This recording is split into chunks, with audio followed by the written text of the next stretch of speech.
and we're here to do a presentation on our Bike Plan Hawaii. The purpose of our Bike Plan Hawaii Phase 2 is to move forward with our high priority projects. Basically, in our Bike Plan Hawaii, when we did it in 2003, we had 3 tiers of projects. Okay, and it's been a while since we've done our Bike Plan Hawaii, and well, we're in the process of actually implementing projects from the plan. Well, what we want to do is project assessment reports and get them into the pipeline a little bit quicker. After we finish some project assessment reports, we are planning to go back to the stakeholders that have attended, you know, the ones on the neighbor islands in here, and kind of present them what our findings are, you know, how much it costs, what the exact scope of work will be. We'll have engineers looking at that and planners. And we can see what kind of, I guess, performance we're looking at related to maybe users or safety and things like that. Okay, next slide. Okay. Oh, we're done. And I just want to make a comment. You know, okay. I saw this on the agenda, and unfortunately, I have to make this comment. I find this presentation a little lacking. Okay. I was expecting a lot more. For you to have a crowd here that comes, looks at an agenda and says, hey, this is something I'm interested in. And for you to step in here with 3 slides and to give us just what I think is short shrift, I find appalling. Okay? That's all I'm going to say. Well, the question is, why is it when the neighborhood board wants this project and the community wants the project, and when the money is there, we're told it's not in this 2003 plan, so we can't do anything? There's not the responsiveness that needs to be there to address community needs.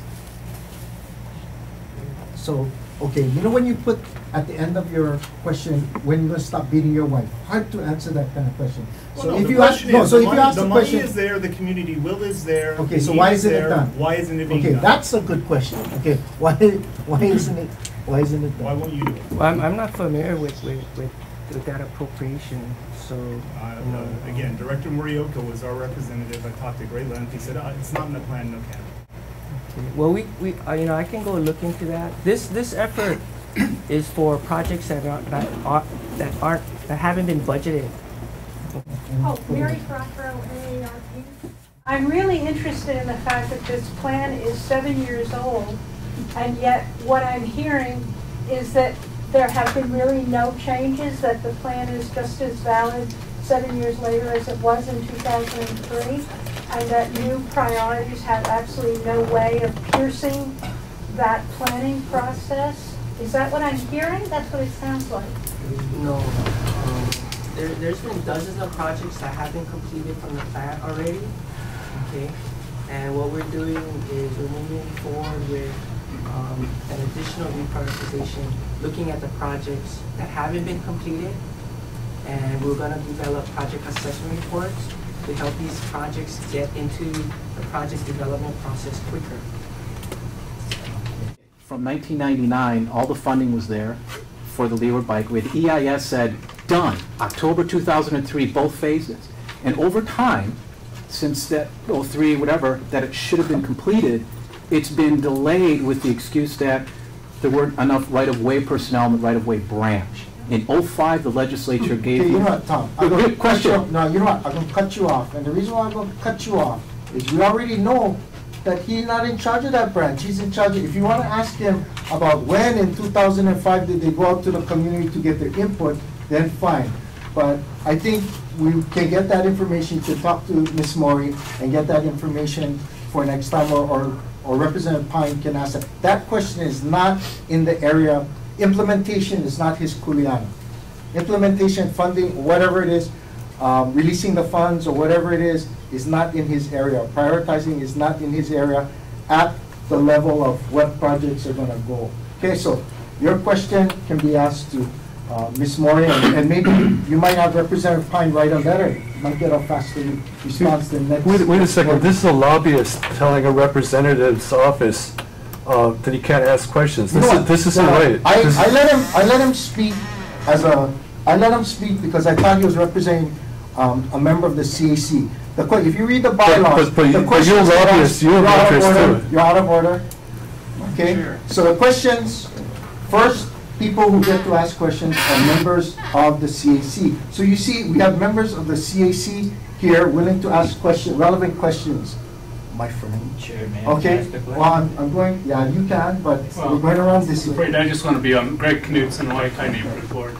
I'd like to be on record in saying that this is an appalling lack of information, lack of preparation, and a waste of time. And I find it offensive that you continue to apologize for them and that you're cutting off legitimate questions. Okay, fine. Benefit of the some of the members and Mr. Berg's question, which I think was out of order, but do you know why that project wasn't funded or wasn't implemented? The project he's talking about. This is Leeward Bikeway. All I know is that it's in project development in the design phase. I'm not sure. I've heard that there's issues of right of way and I hate to be an attorney, but do you know, or does somebody else know? Yeah, I would recommend that it be discussed with someone from our design branch. I think this meeting today has been very instructive in terms of, for many of us, really displaying our frustration with the difficulty of getting current, accurate, detailed information. Thank you, Chair, and the new director. Welcome. The previous director, Mr. Lum, had provided testimony on a measure that would offer a CAC member, could be yourself and the TAC member chair, to represent on the Ompo Policy Committee and have a voting privilege. That bill was also introduced by Rep. Pine this year. It's been in the chute for a decade or so, where there's been an effort to allow the citizen advisory committees, the people, the good folks here, to sit on that 15-member board. And the reason it hasn't advanced in the past is they're only asking for one. And you can't have an even number on a board. So figured it out, asked for the two, and Mr. Lum had testified against that, saying it wasn't warranted. I just want to let you know a good example is the Bikeway and its system at large of why we need the voice of the people to allow the policy committee to understand where the direction should be. Thank you. See, Tom can ask good questions. Will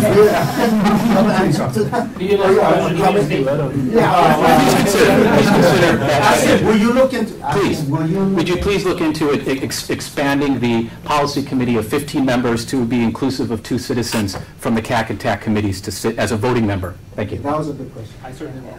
All right. And I've never gotten the feeling that either the state or the city and county look on the CAC as a useful addition.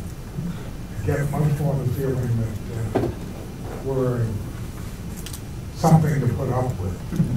And it would be, and I just put that out there, it's something worth taking a look at. And it ties on and having representation on the policy committee as well. That there needs to be a way to integrate the CAC much more successfully into the process than has occurred so far.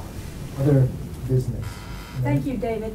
AARP attempted to comment on the tip, and what we found was distressing.